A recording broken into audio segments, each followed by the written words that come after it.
Izreka "uči dok si živ" ljudi olako shvate i mnogi je ne primenjuju.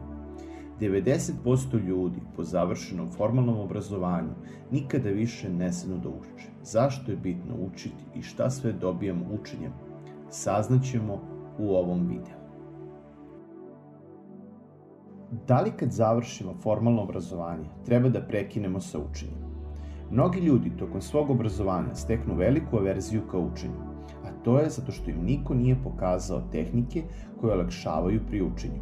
Ovim videom ćemo pokušati da vas uverimo da učenje može da bude zabavno i pokazat ćemo vam neke tehnike koje mogu da vam budu korisne. Šta je učenje i šta sačinjava proces učenja?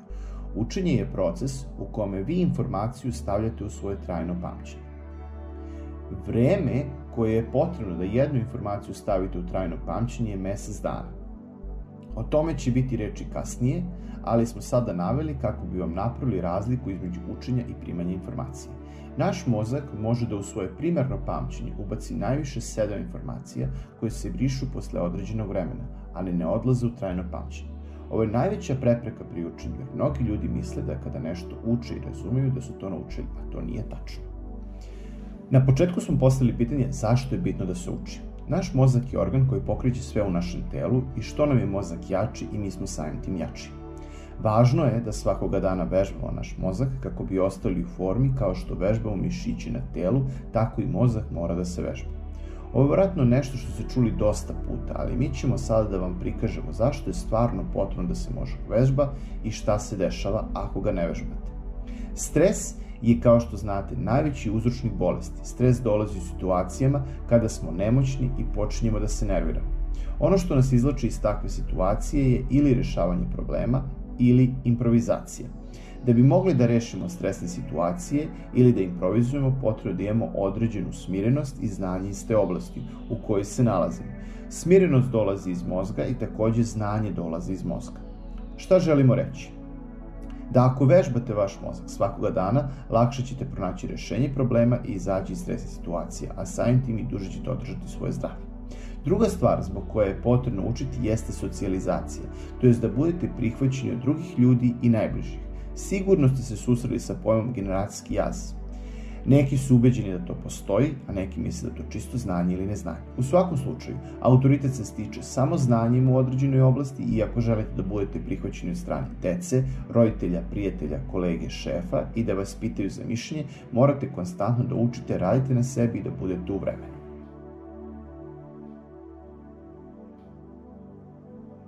Sada ćemo da vam damo neke smernice u učenju koje će vam pomoći da lakše učenje uvrstite u svoj stil života i da razbijemo sve verzije ka učenju koje smo dobili tokom svog obrazovanja. Prva i osnovna stvar na koju moramo da obratimo pažnju je vreme koje odvojimo da bi učili. Dokazano je da čovek ne može da se skoncentriše duže od 25-30 minuta, tako da kada učite duže od 25-30 minuta u cugu, vi faktički uzalud trošite svoje vreme.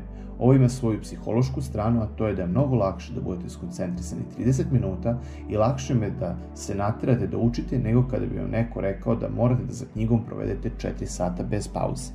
Tako da rezimiram, 30 minuta u kontinuitetu je maksimalno vreme koje treba da provedete u učenju. Posle 30 minuta rada obavezno da napravite 10 minuta pauze gde ćete da radite nešto što volite. Kada prođe pauza, vraćate se ponovo na 30 minuta rada. Prednost ovog principa rada je u tome što svako može da se koncentriše 30 minuta i mnogo će vam lakše pasti vraćanje na učenje posle pauze. Druga stvar koja je bitna pri učenju jeste da kada naiđete na neki problem u savladavanju gradiva i posle nekoliko pokušaja ne možete da ga rešite, treba da ga preskočite i idete dalje.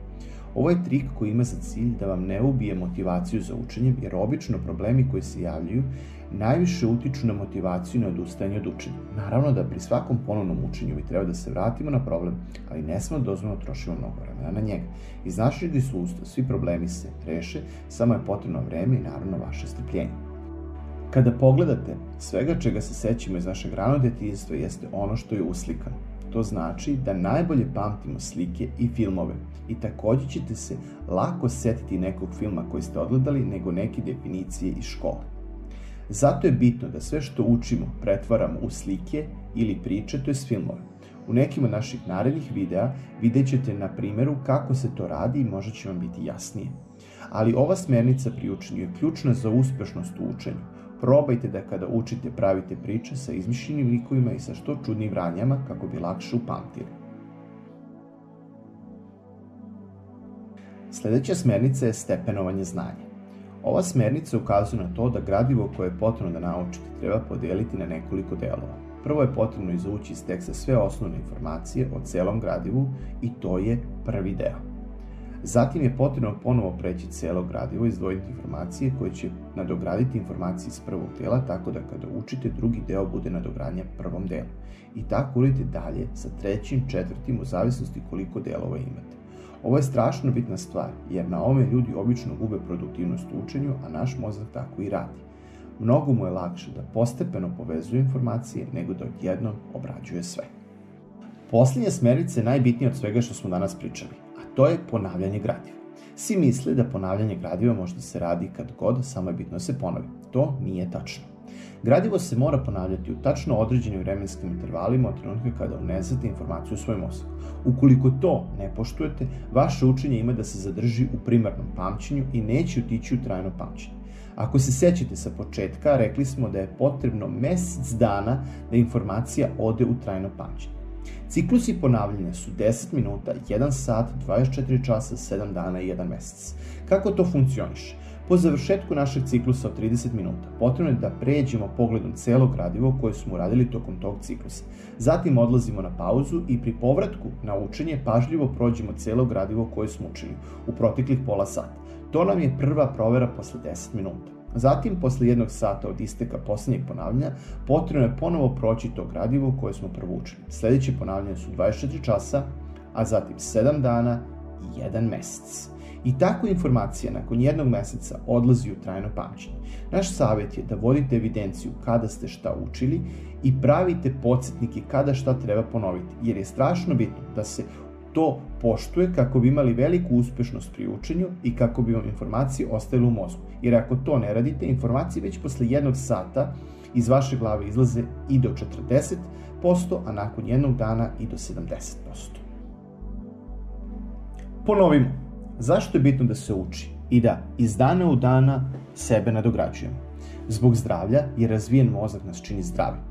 Iz stresnih situacija izlazit ćemo lakše i manje će da utiče na nas. Treće, ljudi će nas gledati sa poštovanjem i pitati za mišljenje, što svima nama prija i diže naše samopouzdanje. Kada krenemo da učimo, potrebno je da odvojimo vreme u ciklusima od 30 minuta rada i 10 minuta pauze. Kada naiđemo na problem u savladavanju gradiva, preskačemo ih i idemo dalje. Moramo da sebi napravimo slike i filmove od gradiva kako bi nam lakše bilo da pamtimo to gradivo.